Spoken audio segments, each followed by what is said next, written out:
Comment une puissance qui a tant ensanglanté le monde, qui a commis le plus grand génocide de tous les temps, avec notamment le massacre des centaines de millions d'Indiens, peut-elle se présenter sans gêne en référence? Comment une puissance qui, il y a moins d'un siècle, délivrait massivement des permis de tuer aux Blancs pour chasser du nègre dans les rues du Missouri, peut-elle se présenter en modèle aujourd'hui? Comment une puissance où on pendait haut et court, légalement, en public, des Noirs qui avaient simplement désobéi au maître, peut-elle s'ériger en chantre de la tolérance et de la morale?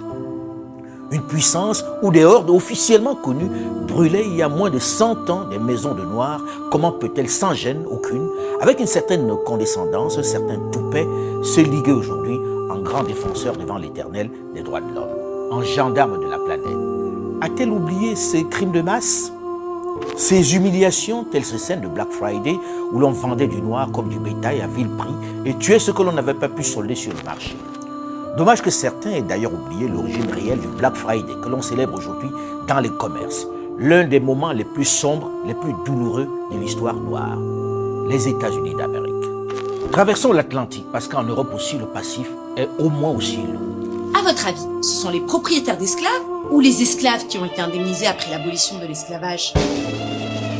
Ce sont les propriétaires d'esclaves. Oui, après l'abolition définitive de l'esclavage en 1848, la France a choisi d'indemniser les propriétaires d'esclaves pour les dédommager de la perte économique entraînée par l'émancipation générale. Une loi relative à l'indemnité accordée aux colons par suite de l'affranchissement des esclaves a été votée les 19 janvier, 23 et 30 avril 1849 à l'Assemblée nationale. Cette loi va attribuer 126 millions de francs or aux 10 000 propriétaires d'esclaves, soit 1,3% du revenu national d'alors, l'équivalent de 27 milliards d'euros aujourd'hui. L'Empire français perd alors près de 250 000 esclaves dans ses colonies, en Martinique, en Guadeloupe, en Guyane, à La Réunion, au Sénégal et à Madagascar.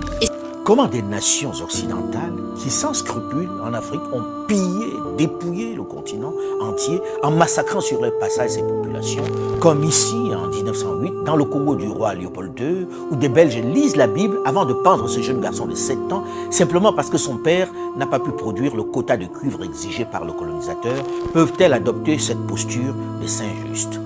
Nous avons connu les ironies, les insultes, les coups que nous devions subir matin, midi et soir, parce que nous étions des nègres.